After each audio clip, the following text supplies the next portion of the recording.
Line segment क्या होता है, दो पॉइंट के बीच की दूरी को बोलते हैं।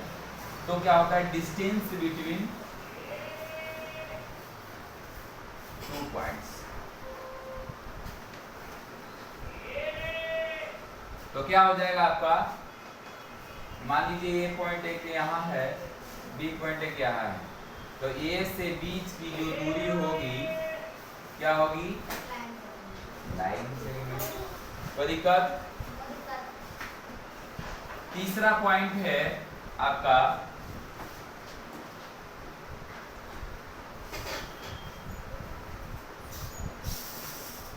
रे। रे रे किसे कहते हैं, जरा आप लोग को देखिए, सोचो कि रे किसे कहते हैं। सिंपल सी आप बात है, सूर्य की प्रकाश से आती है किरण, है ना, या फिर किसी ल्यूमिनस ऑब्जेक्ट से आती हुई प्रकाश, ठीक है। तो एक फिक्स पॉइंट से आती है, क्या एक फिक्स पॉइंट से आती है। तो जब भी उसका लाइट आता है तो उसके पीछे वाला कैलकुलेशन नहीं करते, आगे वाले, यानी कि एक पॉइंट से आगे की तरफ बढ़ने वाले लाइन को, एक फिक्स पॉइंट से आगे की तरफ बढ़ने वाले लाइन को रे बोल सकते हैं, ठीक है। तो यहां से देखो, इसको हम फिगर से लिखते हैं, डिफिनीशन नहीं लिखेंगे, आप समझ लो। जैसे यहां पर 2 पॉइंट्स था, ठीक है, नहीं लिखना है तो लिख भी सकते हैं, ठीक है। 1 point fix, another point infinitive, है ना। आप अपने समझने के लिए जो भी आप लिख सकते हो बेटर रहेगा। अब जैसे इसको हम देते हैं रे। रे का मतलब, आप मान लीजिए कि कोई एक पॉइंट ए है, यहां से चालू होता है और ये आगे की तरफ बढ़ के जाता है इंफिनिटी तक। कहां तक, इंफिनिटी। तो ये पॉइंट मान लीजिए इंफिनिटी, तो इसको क्या बोलते हैं, रे। कहीं भी अगर रे की बात करते हैं तो वो जब भी लिखा जाएगा, जैसे ए बी एक रे है, ए बी एक रे है, इसका मतलब है कि ए जो है फिक्स पॉइंट है और इस तरीके से चिन्ह दिया रहेगा, तो समझो कि ए से चालू होता है और बी की तरफ बढ़ता जा रहा है, बढ़ता जा रहा है, उसका कोई लिमिट पॉइंट नहीं है, उसको क्या बोलेंगे, रे। अगर इसी साइन को अगर हम बैक साइड कर देते हैं, इसका मतलब हुआ कि बी एक फिक्स पॉइंट है, बी एक फिक्स पॉइंट है और ए की तरफ क्या हो रहा है, लाइट बढ़ता जा रहा है, बढ़ता जा रहा है।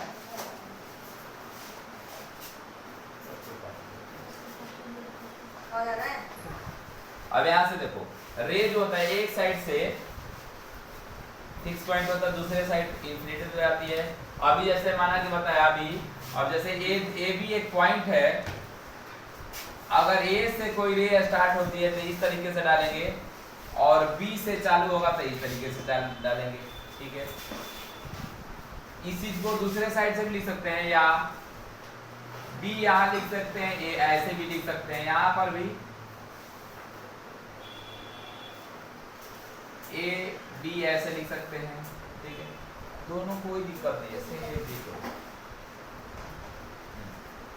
ठीक है। ये रे हो गया। रे के बारे में समझ में आ गया होगा मेरे ख्याल से। इसके बाद आता है इंटरसेक्टिंग लाइन। क्या आता है, इंटरसेक्टिंग लाइन। अब देखो ये सब बेसिक चीज है, अगर अभी तो लोग 6-7 में है, ठीक है, तो अभी समझ लेगा तो आगे चल के कोई प्रॉब्लम नहीं आएगी। अगर अभी नहीं समझेगा तो यही चीज 9th में भी मिलता है, यही चीज 10th में भी मिलेगा, यही चीज 11-12 में भी मिलेगा, बस क्या होगा, इसका विस्तृत रूप मिलेगा, ठीक है। जैसे छोटे बच्चे को जो हम रटवाते हैं, बेटा ये पापा है तो पापा बोलो, ठीक है। बड़े होकर के बोलता है दिस इज माई फादर, कहीं किसी को बात बोलता है फादर डैड, है ना, पिताजी बाबूजी, है ना, ये सब बहुत सारे, कहीं कहीं पा मॉम ऐसे बोलता है कि नहीं बोलता है। तो जैसे जैसे नॉलेज बढ़ती जाती है, जैसा जैसा माहौल होता है, उसी तरीके का वो अपना एनवायरनमेंट भी सब बच्चे चेंज कर लेते हैं, ठीक है। तो सेम वही चीज़ है, जैसे जैसे ये चीज़ जैसे क्लास बढ़ती जाएगी उसी तरीके से इसका एक्सप्लेनेशन बड़ा होता चला जाएगा। ठीक है, तो अगला पॉइंट लिखाऊंगा इंटरसेक्टिंग लाइन। ठीक है, इंटरसेक्टिंग लाइन है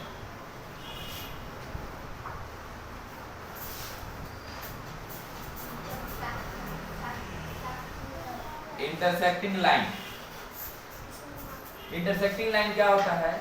जब दो लाइन एक दूसरे को क्रॉस करें, क्या करें? क्रॉस करें, उसे क्या बोलते हैं? Intersecting line. हिंदी में बात करें तो उसको क्या बोलते हैं? प्रतिच्छेदी लाइन, रेखा, प्रतिच्छेदी रेखा। ठीक है,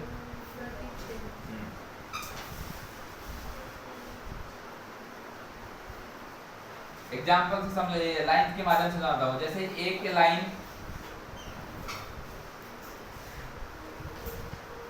ए है, बी है, दूसरा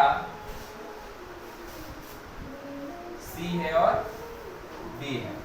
अब ये एक दूसरे को कहाँ इंटरसेक्ट कर रहा है? ऊपर। ठीक है, तो इंटरसेक्टिंग लाइन कौन कौन से है? ए बी और दूसरा कौन है? सी डी, है ना? लाइन है। आप लाइन को ऐसे भी लिख सकते हो, आपका विचार तो लाइन दोनों तरफ से इंफिनिटी तक जाती है, इसलिए आप ऐसे भी लिख सकते हो। कोई दिक्कत? No sir. सेम आप इसको भी सी डी आप ऐसे लिख सकते हो, दोनों एक ही है ना? अब आगे देखते हैं, अब ये कहाँ इंटरसेक्ट कर रही है?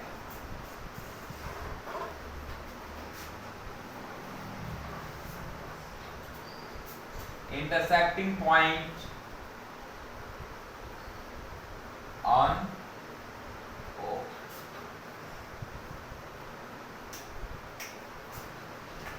समझ में आ गया होगा मेरे ख्याल, कोई दिक्कत? देखो यही चीज अभी 7 में मिलता है इंटरसेक्टिंग। ठीक है, इंटरसेक्टिंग पॉइंट में मिलता है ना? अभी इंटरसेक्टिंग लाइन के लिए अभी लाइन एंड एंगल्स चैप्टर में है, पूरा डिटेल थोड़ा सा दे रखा है। ठीक है, कि vertically opposite angle, corresponding angle, ठीक है, अल्टरनेट इंटीरियर एंगल वगैरह सारे इसी पे आधारित है। ठीक है, अब इसी में बहुत सारा चीज भी है, जैसे अब ये जो लाइन है, ये एंगल जो है इसके जस्ट अपोजिट है, तो इसको वर्टिकली अपोजिट बोलते हैं। ये जो है इसके जस्ट इधर है, तो अपोजिट लाइन बोलते हैं। ठीक है ना? अब इसी तरीके से ये आगे बढ़ता जाएगा। ठीक है, अब अगला पॉइंट लिखवाता हूँ, कंकरेंट लाइन। कंकरेंट लाइन क्या होता है? Concurrent line. और कंकरेंट लाइन क्या होगा? इसको इरेज कर दूं, है ना? लिख लो फटाफट जल्दी। अगला पॉइंट है कंकरेंट लाइन।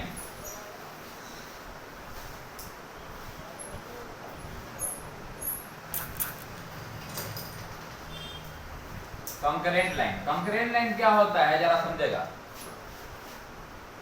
जब इंफिनिटिव लाइन एक ही पॉइंट से क्रॉस कर रही हो,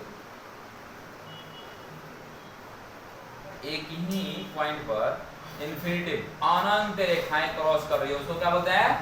कंकरेंट। जैसे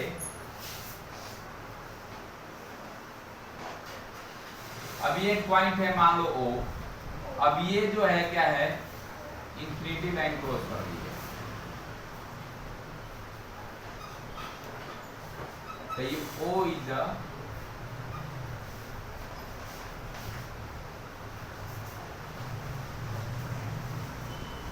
point O is a concurrent.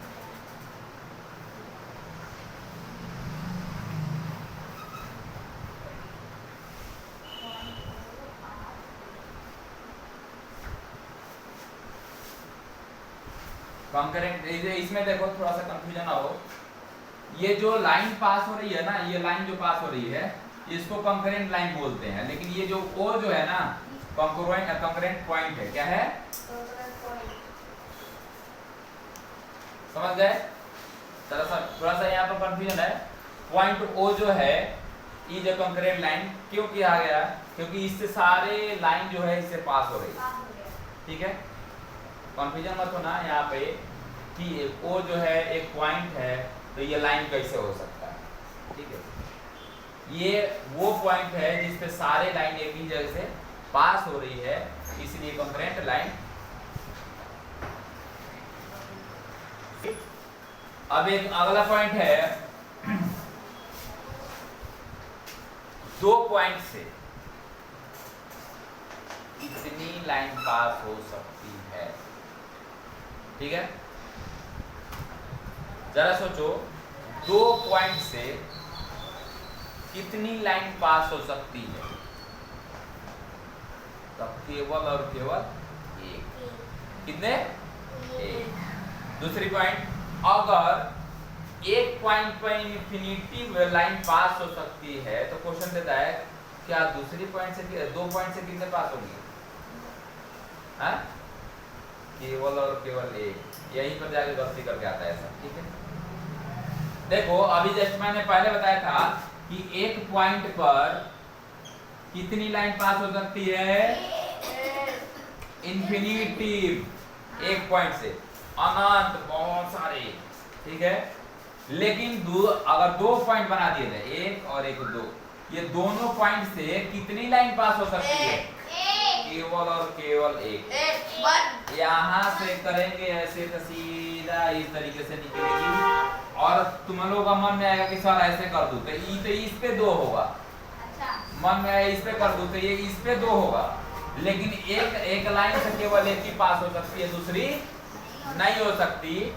ठीक है, तो हम यहाँ पर लिखे हैं only one line can be drawn passing through two given points A and C. केवल और केवल एक ही लाइन पास हो सकती है दो पॉइंट से। चलो आगे देखो छोटू, इधर मैंने लिखा है two planes meet on the point. इधर देखो, एक ये वाला जो है लाइन एक प्लेन है। क्या है? प्लेन, समतल है। थोड़ा सा लिखना नहीं छोटू, थोड़ा सा देखो, ये जो है ना एक लाइन है ना, रे जो है ये रे और ये रे आगे की तरफ बढ़ाएंगे तो लाइन हो जाएगा। ठीक है, ये मान लो कि ये लाइन और ये लाइन दोनों है ना, दोनों लाइन एक जगह पॉइंट ओ पर मिलती है। कहाँ मिलती है? ओ पर मिलती है। मिलने के बाद जो यहाँ पर एंगल बनता है, ये एंगल को मैंने थीटा लिख रखा है, सिंबल दे रखा अपने मन से। ठीक है, तो लोग अपना नाम भी रख सकता है, किसी का नाम रख सकता है, कोई दिक्कत है। तो यहाँ पर मैंने थीटा डाल दिया और इसको सिंबल दे दिया कि ये सिंबल है, इसका मतलब क्या है? एंगल। क्या है? एंगल। जरा सोचेगा, अब इसमें देखो तो ये जो यहाँ पर ये जो बन रहा है, ये जो बन रहा है, ये क्या बन रहा है? एंगल बन रहा है।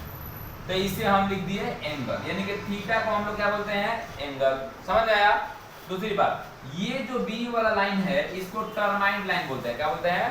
टर्माइंड लाइन। टर्माइंड लाइन का मतलब होता है स्लोपिंग। क्या होता है? स्लोपिंग, है ना।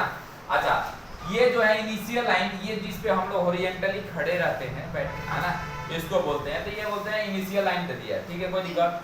तो इनिशियल लाइन और टर्माइंड लाइन जब एक पॉइंट पर मिलते हैं तो वहां पर क्या होता है? एंगल का निर्माण होता है। क्या होता है? एंगल का निर्माण होता है। ठीक है, इसी तरीके से जब दो नदियां क्रॉस करती हैं एक जगह से, तो ये जो पॉइंट बनता है इसको क्या बोलते हैं? एंगल बोलते हैं। कभी कभी इस नदी का पानी यहाँ से कट करके ऐसे चला जाएगा, तो यहाँ पर जो तिकोना आकार का जो ये बनता है समतल, इसी को डेल्टा बोलते हैं। क्या बोलते हैं? डेल्टा। सुंदरवन डेल्टा, है ना। ठीक है, डेल्टा। तो ये अभी डेल्टा क्यों बोलते हैं? क्योंकि ये त्रिकोण आकार में आ जाता है, इसलिए डेल्टा बोलते हैं। इसी चीज को इस सबको देखते हुए लोगों ने क्या किया, एंगल का निर्माण किया था ज्योमेट्री में मेजर करने के लिए, जमीन को मापने के लिए। कभी कभी देखता है कि किसी का जमीन जो होता है रेक्टेंगुलर ना होकर के, स्क्वायर ना होकर के क्या हो, त्रिभुजाकार में होता है ना, ट्रायंगुलर शेप में होता है, तो इसलिए उसको इस तरीके से एंगल पे मेजर करते हैं। ठीक है, वो इसके लिए बहुत सारी चीज, अभी बहुत अलग अलग प्रकार का थ्योरी है, कैसे कैसे मेजर किया जाता है बहुत, है ना। तो उसके लिए ये बेसिक पॉइंट है कि एंगल कैसे उसको समझना है कि एंगल किसको बोलते हैं। ठीक है, हम यहाँ पे ये भी लिखे हैं कि ये जो बन रहा है दोनों के बीच में जो एंगल बन रहा है, इसके शीर्ष को क्या बोलते हैं, शीर्ष को मतलब टॉप पॉइंट को क्या बोलते हैं, वर्टेक्स बोलते हैं। क्या बोलते हैं, वर्टेक्स बोलते हैं। कोई दिक्कत? एंगल को सूचित करने के लिए देखो ये जो है सिंबल होता है, एंगल का सिंबल क्या होता है, इस तरीके से। ठीक है, जहां ऐसे दिखा समझ लो कि एंगल है। अब इसमें देखो अगर तीन पॉइंट दे रखा है A B, A O B, तो बीच वाला जो है एंगल है, क्या है, बीच वाला एंगल होता है। समझ में आया? अब एंगल देखो, ये वाला जो एंगल आप वो बोल सकते हो, हम तो नाम दे दिए हैं, ओ का दूसरा नाम दे दिए हैं यहाँ पे। अभी ये वो भी बोल सकते हो, तो वो कैसे बोलोगे आप, यहाँ से ये लोगे तो ये दोनों के बीच में क्या पड़ता है, ओ, इसलिए हम इसको इस तरीके से लिखते हैं। कोई दिक्कत है? नहीं।